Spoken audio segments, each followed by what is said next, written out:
First question relates to, it seems like you guys have the support of the Chinese and the Indians, but talking about the challenges that you picked up on about getting to the Malay people, you know, the media struggle, they're being barred from certain places, things like that.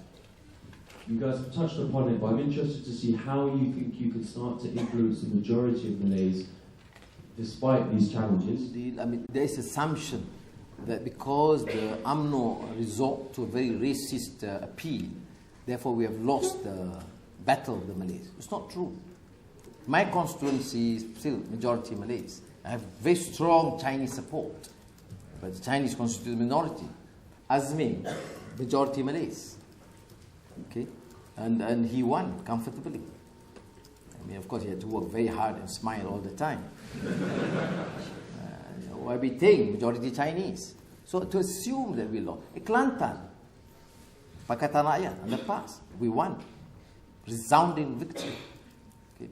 But the rural heartland, the south, Negeri Sembilan, Melaka, Johor, we need to work harder. I was in Mersing, by the way, Mersing, and I was surprised with the level of support and enthusiasm. I was in Jerantut. Jerantut essentially fell down heartland, and that has been always the stronghold of UMNO. We made major inroads to the extent that UMNO had to concede that people are now trying to poison the minds of Felda settlers. Then immediately you know they're having trouble. So when they start saying that, now they are now resorting to poison the mind of students overseas, then they know they have a problem. You can read, by now you can read UMNO already. This is easy. You're not too smart.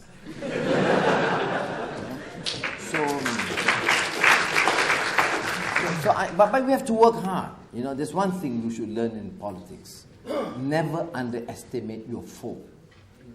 Mao Zedong said that, happened to say that. Then they say, Anwar is now a communist. Never underestimate your foe. But you must believe in what you do. You know, why do I go down and defend the decision of Allah? I went Qardawi's view. I referred to Sheikh Yusuf Qardawi, Sheikh Taha Jabir al-Alwani, a great alim, authority on usul fiqh, Islamic jurisprudence, and Wahbah Zuhaili, very renowned contemporary interpreter and translator of the Quran, Al-Munir, and they were clear, without any hesitation, to say that the right of non-Muslims, in particular Christians and Jews, to use the word Allah. So I do it out of conviction. I have no inhibition. I make no apologies. Okay. What about the Malay issue? Similarly, I say, look, I'm a Malay. I don't want to just tell the Chinese, no, I'm only a Malaysian, a Malay. I know I'm a Malay. But it's not a problem becoming a Malay or a practicing Muslim. It's when you are unjust, when you treat people like second-class citizens, or you denigrate people. I mean, that's not what Islam stands for. If you talk about Islam, rahmatan lil alameen, illa kafatan lin nas, what does it mean? It means that essentially it is giving rahmah, blessings to all mankind. Why can't we see that as a role of religion, a religious program? But you are not confining to those. I mean, there are some unbelievers or non-believers. I mean, it's absolutely their choice. That's why when they become a contentious issue is when you start using religion to enforce or compel. Then we have a problem. So there is this concern about the Malay heartland. It's not because of the issues, because we are not able to get to them. In Johor, it's so difficult to get a permit to address. I told some of my friends in Nur Izzah's constituency for the last 2 years, she won the elections, and in the last 2 years, I could not enter the constituency. Can you imagine? I mean, of course, I can walk about, but no way can I get a permit to speak. Can you imagine? I'm leader of the opposition. That means they know their problem. No way should you give access and allow us to articulate our views and vision. So their strength is brute power and money. Can you imagine UMNO without the media and without the power, without the police? They will lose the next election. You take it from me, including in Malay heartland areas. UMNO without media, with a fair media, you get, as referred to in the last elections, okay, they have 24 hours, all right, give just 1 hour a day. 23 hours, UMNO propaganda. Just 1 hour of Pakatan Rakyat a day. That's it. That's all I'm asking for. No way are we going to get it, my friend. You know why? Because in that 1 hour will be utilized to explain issues. They have 23 hours to rebut. They will not allow us that. That means they don't have the confidence. The political tsunami in March 2008, there means quite a few false starts. You were very vocal in the second part of 2008. You were saying, we will form government after September, after this. And then everything fizzled out. You're probably outmaneuvered by UMNO and Barisan.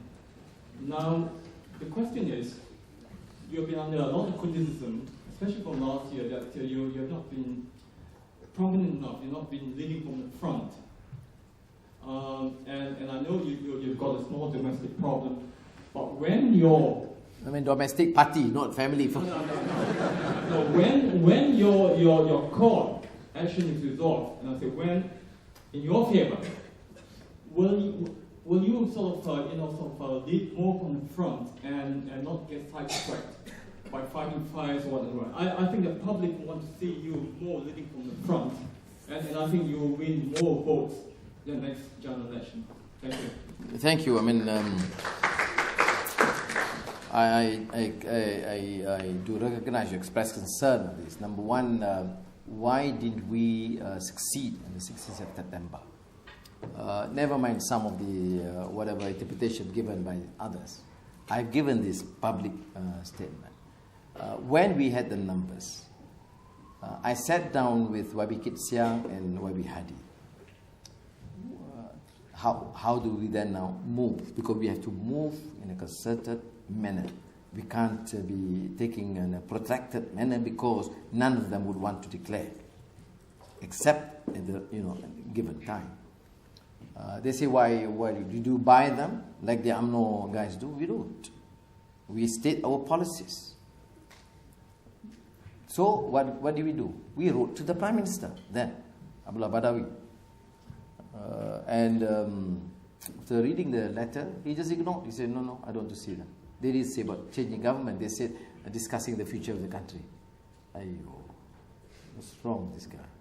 Do you expect me and Hadi and Kisian to write to the Prime Minister, dear Dola, we want to meet because we want to sack you as Prime Minister? You don't write like that. You say, Perdana Menteri dengan hormat dan ta'zim, izinkan kami membawa masalah ini supaya dapat kita bincang masa depan. What? Actually, understand because we make public work. Then he ignored. He refused to meet us. Then we wrote to the Speaker of the House of the Parliament to say that, look, we want the Speaker to convene a special session. He ignored because he had to get the clearance by the Prime Minister. By then, this Tauke Bintulu MP, who was involved in the PKFZ deal, brought 40 UMNO and MPs to Taiwan to learn about agriculture. Okay, so all right, we didn't make it, but because of the dirty machinations of the UMNO. Was it a mistake for making this initial pronouncement? All right, I don't think, again, can absolve myself entirely, but the intention was pure. There's an opportunity to undertake some changes to ensure a clean. First, once we take over, we say clean the election commission, okay, so that it's free and fair. Make initial moves to ensure the judiciary is independent. Free the media. Then conduct proper election. Have a new mandate. I'm not going to stay for 5 years under this sort of arrangement. We didn't succeed, yes, but then because of the failure of the UMNO to respect ground rules in a democratic system. Now, should I now be more pronounced in my leadership? Look, this is a new coalition. I have to build this trust. Keadilan, PAS, DAP. Okay? We have to push the agenda forward. Every single decision to be made. To reject the GST, we have to get this consensus. We had. On the Allah issue, we have to work. People expect the moment the issue crop up, Anwar should take a stand immediately. I didn't realize that I have to make sure that this coalition is strong, formidable, and I can build that trust among the leadership of the three parties. But now, I think things have changed, in a sense, because the cohesiveness of the leadership is there. And the commitment to ensure the Pakatan Rakyat succeed is more pronounced in many of our statements and commitment. So I think we can move in more concerted